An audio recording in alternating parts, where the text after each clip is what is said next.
Amis, l'heure est grave. L'on vient de m'informer tout à l'heure par appel téléphonique depuis le Niger plusieurs sortes d'informations. On vient de me donner plusieurs sortes d'informations, mais je vais commencer par les plus importants. La personne m'a dit que Bazoum a bel et bien démissionné. Ça, c'est pas ça, ça m'intéresse même pas d'ailleurs. J'ai été clair là-dessus hier. Mais la chose la plus importante, un aéronef, et tout à l'heure même, on m'a envoyé une vidéo qui corrobore cela que je vais vous montrer tout à l'heure sans trop tarder. Un aéronef français a violé l'espace aérien et a commencé à essayer d'attaquer. Nous, dès que l'avion viole, moi j'appelle ça attaque. Voilà, un avion qui... Comment je vais placer ça là? Voilà, donc chers camarades, dès que l'avion, je vais dire, bon, il n'y a même pas un quoi pour faire arrêter le téléphone. Il n'y a même pas un quoi à faire. Bon, dès que l'avion, je vais dire, traverse l'espace aérien, c'est déjà une attaque. Donc, je vais vous laisser, le porte-parole du gouvernement, lui-même, il va vous parler. Voilà, on vient de m'envoyer ça tout à l'heure et ça vient d'être diffusé à la télévision nationale du Niger, mais peut-être que vous n'êtes pas au courant. Parce qu'il faut que ça prenne le temps pour arriver à votre niveau. Donc, on va aller très rapidement. Voilà, donc, parce qu'il faut faire le montage, tout ça. Donc, je vais vous laisser écouter. Vous-même, écoutez ça. Écoutez ça. Là. Communiqué numéro 25. Le Conseil national pour la sauvegarde de la patrie tient à informer l'opinion nationale et internationale des événements d'une extrême gravité qui sont en cours au Niger, du fait du comportement des forces françaises sur notre territoire et de leurs complices.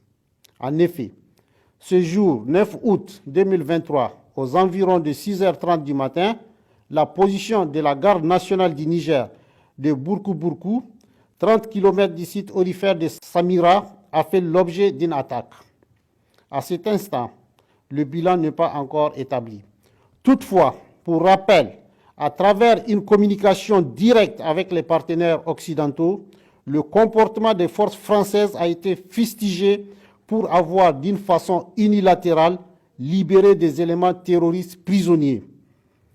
Ces derniers ont été regroupés dans une vallée du village de Fitili, 28 km nord-ouest de Yatakala, où une réunion de planification s'est tenue dans l'objectif d'attaquer des positions militaires dans la zone des 3 frontières. Ces chefs d'éléments terroristes libérés, au nombre de 16, ont été appréhendés dans 3 opérations, dont 2 en territoire nigérien. Le 15 juin 2023, à Yessi, 38 km de Bankilare, ayant conduit à l'arrestation de 3 terroristes. Le 16 juin 2023, à Makarma, ayant conduit à l'arrestation de 5 terroristes. Le 7 juillet 2023, à Atissan, 15 km ouest Ouroura, 45 km nord-ouest Ayerou, en territoire malien, ayant conduit à l'arrestation de 9 terroristes. Toujours dans leur volonté manifeste de déstabilisation, ces forces françaises ont fait décoller ce jour 9 août 2023 un avion militaire de type A400M de N'Djamena à 6h01 locale.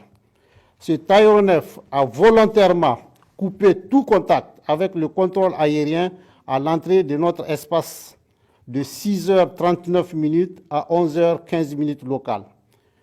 Ces actes ci-dessus énumérés nous confortent dans notre analyse de la situation. Mais au-delà, depuis la prise du pouvoir par le CNSP et dans le souci d'une nouvelle approche sécuritaire, nous assistons à un véritable plan de déstabilisation de notre pays.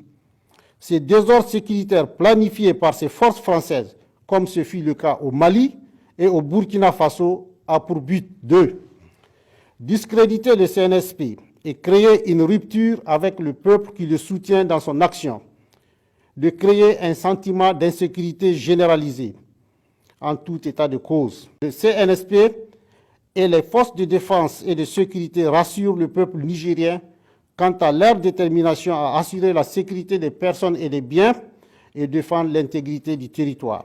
À cet effet, le président du CNSP, chef de l'État, chef suprême des armées, a ordonné les mesures suivantes. Au FDS, relever leur niveau d'alerte sur l'ensemble du territoire national. Au peuple de rester mobilisé et vigilant.